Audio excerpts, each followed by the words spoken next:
So in the recent news of clickbaity titles on YouTube, we've got the new CAA regulations that just been unveiled, and it seems to be not creating confusion as such. It seems like YouTubers are taking advantage of the new topic coming up to scare people into watching their videos. I'm here just for a very short time to explain the intricacies of something that is black and white. And the only reason I've been made aware that this is somehow confusing to anyone is because one of my friends, and I'm sorry, Jerry, called me up today saying that, well, we've got this photo shoot coming up, and there's a high chance of that we're all going to get arrested somehow because there's new regulations and there's so many YouTubers absolutely panicking that this is the end of the world. We won't be able to fly any drones because you need to see the drone all the time. You can't look at the screen. If you look at the screen, you need to have a spotter. That spotter has to have like a 20/20 sight just to see the drone, its orientation in the air, no matter where it is. It's absolute bollocks, okay? So let's dial this down a little bit because this has been explained so many times by so many great YouTubers out there who actually had the CAA on their show saying literally that all these guidelines, have you picked up on that word, by the way? Guidelines are guidelines. They're not law per se. Obviously, please don't take this as a legal advice. I'm just a dude that flies drones and makes YouTube videos. But do you know how many people in the recent history, or ever, in the history of ever in the UK, got arrested for flying FPV drones without a spotter? Should I give you a hint?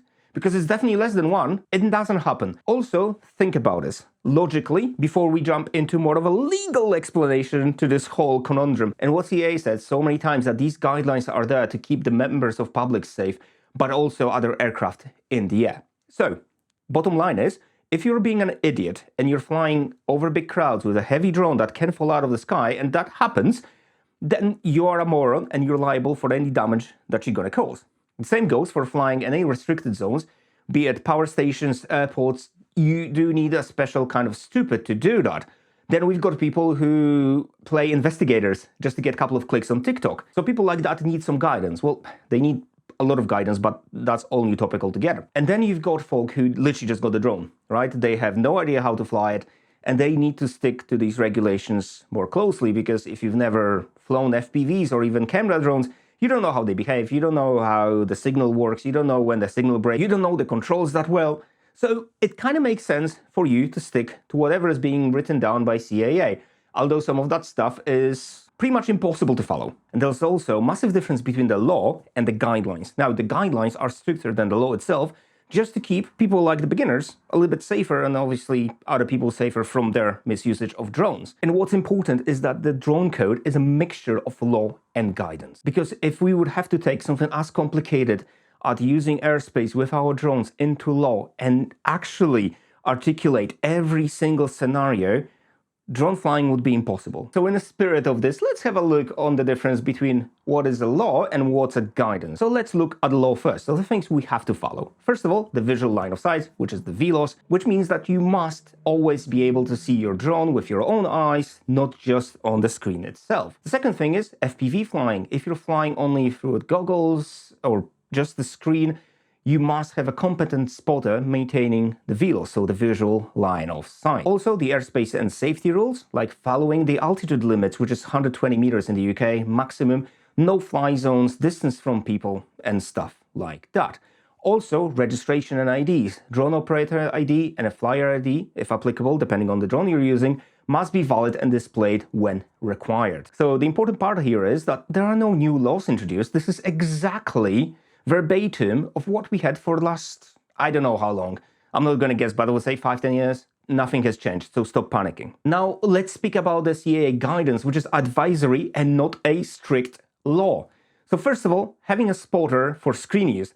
If you mostly rely on your phone or tablet or built-in screen and not goggles, guidance says you should have a spotter. But this is not new, and I don't imagine this being enforced ever. Also, how often you look at the screen versus the sky, which is ridiculous. There is no fixed rule. It's about safe balance. Use your judgment, and I hope you've got a good judgment, based on the weather, the environment, your drone size, and most importantly, your experience flying these things.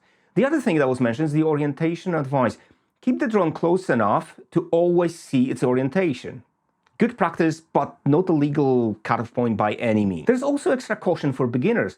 Guidance, you have to remember, is written to protect new and inexperienced pilots, so often sounds stricter than necessary just for advanced flyers. But also, advanced flyers kind of know their deal, and they should know the law and the restrictions and limits of their own equipment and their own ability. So the key takeaways are these. First of all, there are no new rules. Spotter requirement hasn't changed. It's been the same for ages. Now, law versus guidance. Law equals something enforceable. Guidance equals best practice.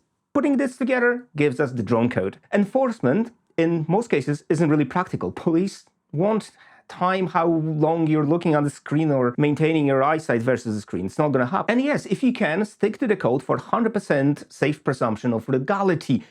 But know that stepping slightly outside the guidance doesn't always mean you're breaking the law. So that's it. Stop panicking. Just go enjoy your drones. I have to actually test this new DJI Mini 5 Pro that, by the way, ain't sponsored. I got this with my own money to see how good it is, because I've heard there's some signal issues and it's not flying far enough as they... Should I be saying this? Flying far enough? Because I'm pretty sure someone, somewhere, some current type's gonna be going like, you shouldn't be flying that far anyway. Anyway, have a good one, and yeah, stay safe.